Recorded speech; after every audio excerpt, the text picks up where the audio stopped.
کی طرف قدم بڑھاتے ہیں کہ آج ہمارے اسٹیج پر ایسی شخصیات جلوہ افروز ہے. ابھی آپ کے سامنے ایک ایسی شخصیت کو آپ کے روبرو کرنے کی جسارت کر رہا ہوں جن کو اللہ تبارک و تعالی نے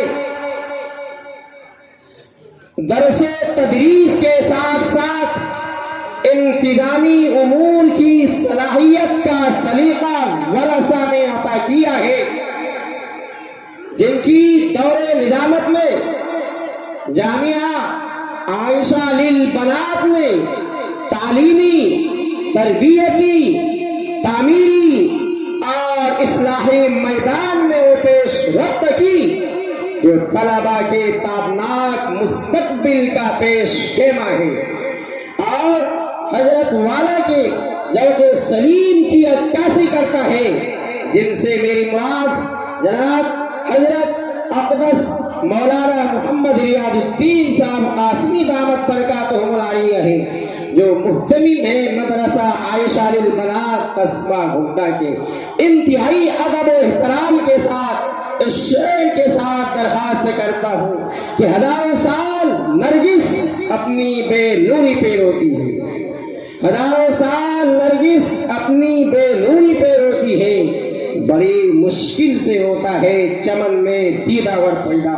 حضرت مولانا محمد ریاض الدین صاحب قاسمی دامت برکاتہم العالیہ مائک پر.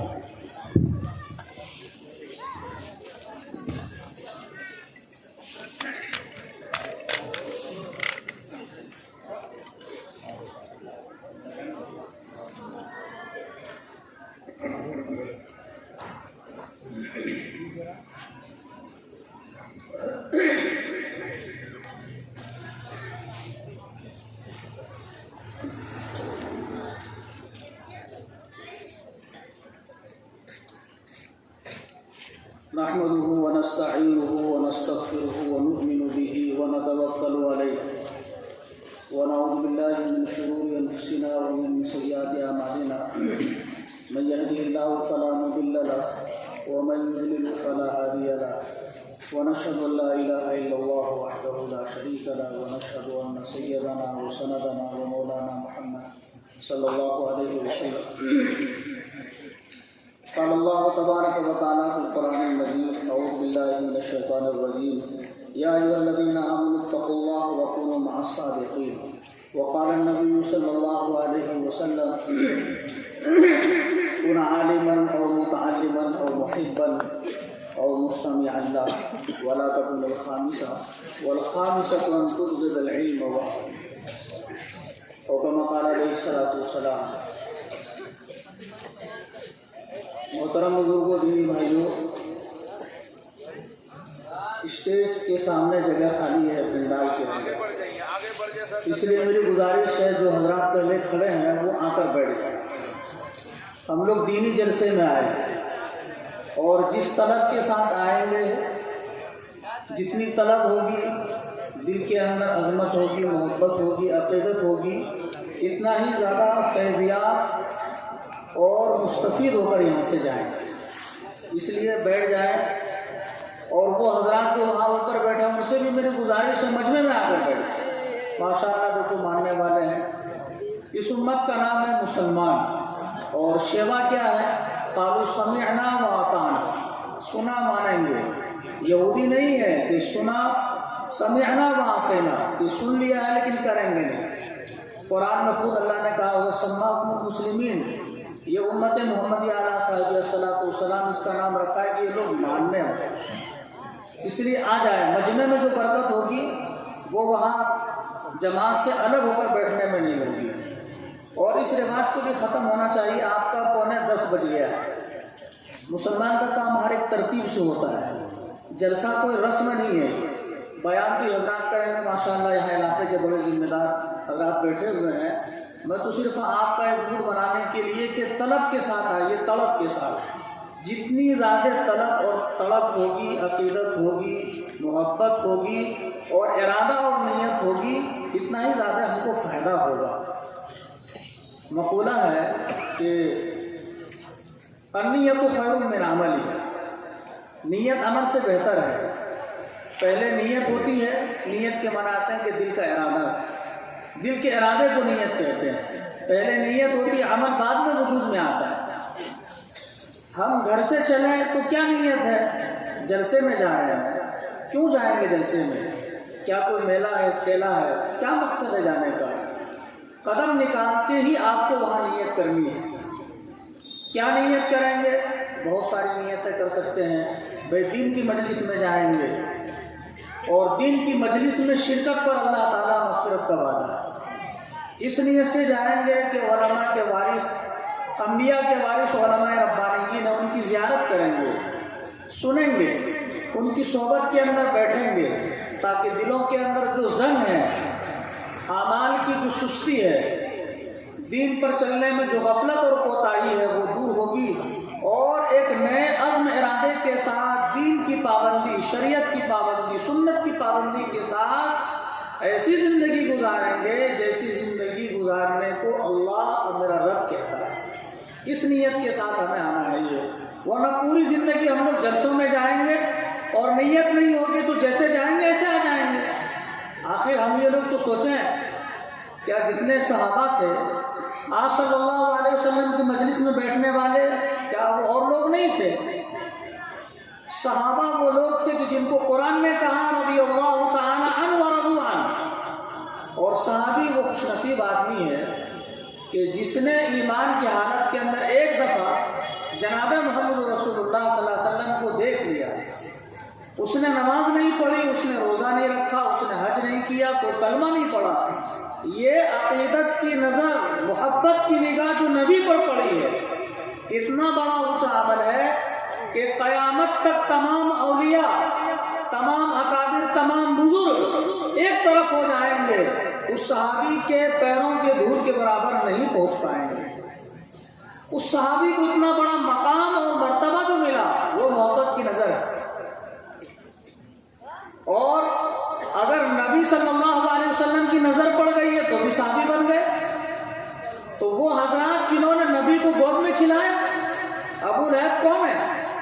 آپ صلی اللہ علیہ وسلم کی ولادت کی خوشی پا کر اپنے باندی کو آزاد کیا تو شعیب بابو۔ ابو جہل کون ہے؟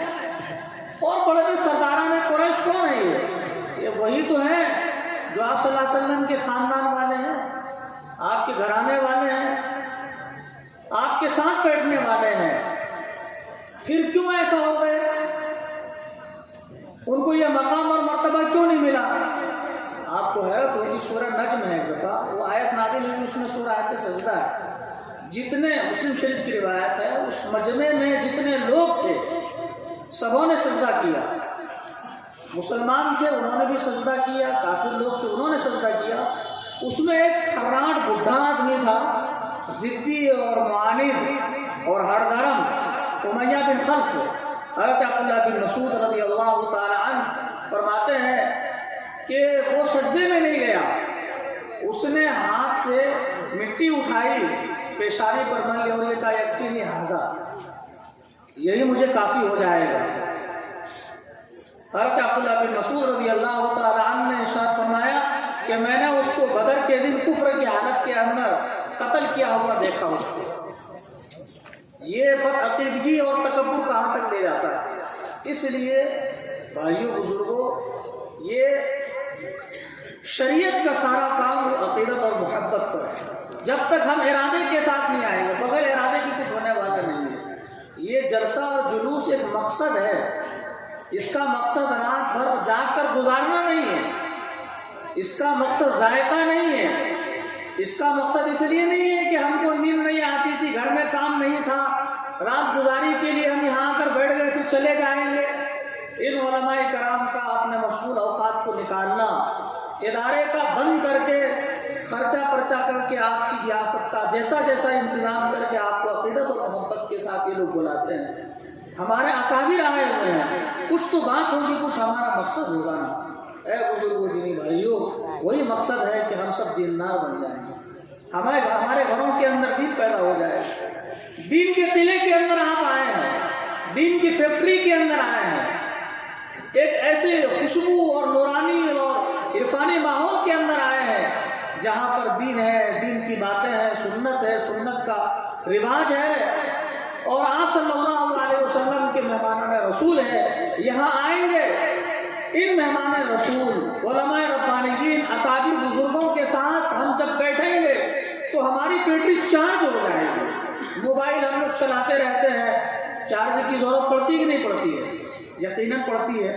اگر ایسے استعمال کرتے رہیں گے، 50,000 کا بھی موبائل ہے تو بیٹری ڈسچارج ہو جاتی ہے، وہ کام نہیں کرتا ہے، ہمارے بھی ایمان کی بیٹری کمزور ہو جاتی ہے۔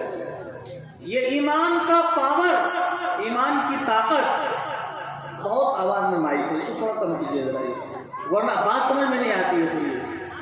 یہ جو بیٹری چارج کم ہوئی ہے ہماری ہے، یہ چارج کہاں کریں گے؟ کیا چائے خانے کے اندر یہ چارج ہوگا؟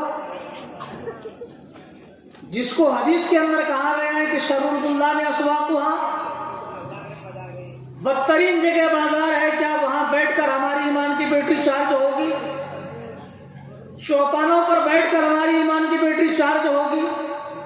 کہاں ہوگی؟ دین کی فیکٹری کے اندر ہوگی، دینی ماحول کے اندر ہوگا، علماء ربانیین کے قدموں، ان کی جوتیوں کے اندر ہوگا، اور پوری دنیا میں اسی سے فیض پایا ہے اور قیامت تک اسی سے فیض پائیں گے، اس کے علاوہ کوئی دوسرا راستہ نہیں ہے۔ اس لیے جب بھی کسی جلسے کے اندر جائیں، نیت درست کر کے جائیں، ہرگز نہیں ہم کسی اور لیے جا رہے ہیں، ہم تو علماء کی بات سنیں گے، ہمارے اندر جو کمی ہوگی اللہ سے توبہ کریں گے، اے خدا، اے محبت کرنے والے رب، اے پیار کرنے والے خدا، ہم گنہگار ہیں، ہم نے تیرے نیک بندوں سے یہ سنا ہے، ہمارے اندر یہ کمیاں ہیں، اے اللہ ہم زندگی بدلنا چاہتے ہیں، ہم نیک بننا چاہتے ہیں، ہم اپنی اولاد کو نیک بنانا چاہتے ہیں، ہم گھر کو نیک بنانا چاہتے ہیں، سماج کو، سوسائٹی کو، گھر کے لوگوں کو نیک بنانا چاہتے ہیں، تاکہ دین کی فضا کے اندر، دینی ماحول کے اندر ہم بھی محفوظ رہیں اور ہماری نسل کا دین ایمان بھی محفوظ رہے اور ہم ایمان کی دولت لے کر یہاں سے جائیں۔ اے اللہ، جب یہ توبہ کریں گے تو ندامت ہوگی، الندم والتوبہ۔ دینی مجلس میں جا کر اگر دل کے اندر احساس ندامت پیدا نہیں ہوا، ہمارے اندر زندگیوں کے بدلنے کا شوق نہیں پیدا ہوا، ہمیں احساس نہیں ہوا کہ جو اب تک میں نے غفلت کی زندگی گزاری ہے وہ غلط ہے، نمازوں کو چھوڑ کر میں نے زندگی گزاری ہے، تلاوت کو چھوڑ کر زندگی گزاری ہے، غفلت کے اندر زندگی گزاری ہے، چوک چوراہوں پر اسحار کے اندر زندگی گزاری ہے کہ اللہ اکبر کی صدائیں کانوں سے ٹکرائی اور میں اٹھ نہیں سکا، فجر کے اذان کے اندر مؤذن نے پکارا حی علی الصلاۃ حی علی الفلاح اور ہم بسترے سے اٹھ کر باہر نہیں جا سکے۔ اے اللہ، کیسی میری زندگی تھی، مہینوں ہو گیا ہے قرآن ہاتھ میں لیے ہوئے، سال ہو گیا ہے قرآن کی تلاوت کیے ہوئے، رمضان گیا پھر رمضان آ گیا، ہم نے کوئی پارہ تلاوت نہیں کی، مہینوں بیت گئے سورہ کہف پڑھے ہوئے، مہینوں گزر گئے ہیں کبھی درود شریف پڑھے ہوئے، ذکر کے اندر بیٹھے ہوئے، تنہائی کے اندر اللہ کبھی تیرے حضور روئے نہیں، تنہائی کے اندر نبی کی محبت کے اندر آپ کے دل کے اندر طلب ہی نہیں پیدا ہوئی۔ کیسے مسلمان ہیں اللہ، تیری زمین پر چلتے ہیں، تیری سائمان آسمان کے نیچے ہم جی رہے ہیں، طرح طرح کی نعمتیں ہیں، اسی علاقے کے اندر ہے، مارا ہوا کہ نہیں ہوا ہے؟ کون ایسا گھر ہے کہ جہاں چولہا نہیں جلتا ہے؟ اور اسی علاقے نے دیکھا ہے کہ 7 سال مارا ہوا، لوگ کیا کیا چیز کھاتے تھے۔ آج کون ایسا مسلمان بھائی ہے جس کے بینک بیلنس نہیں ہے، جس کے گھر کے اندر اناج نہیں ہے، جس کے پاس پہننے کے لیے اچھے کپڑے نہیں ہیں، سونے کے لیے بستر نہیں ہے، چہار دیواری نہیں ہے؟ ہر مسلمان خوشحال ہے، ہر گھر کے اندر آرام و راحت ہے، ہماری نئی نسل، ہماری عورتیں، ہماری شادی، ہمارے معیار زندگی وہ سارا اونچا ہو گیا ہے، دل بھی ہمارے اندر آیا کہ نہیں آیا؟ جب تک یہ احساس پیدا نہیں ہوگا، زندگی بدلنے والی نہیں ہے، پلٹنے والی نہیں ہے۔ الندم والتوبہ۔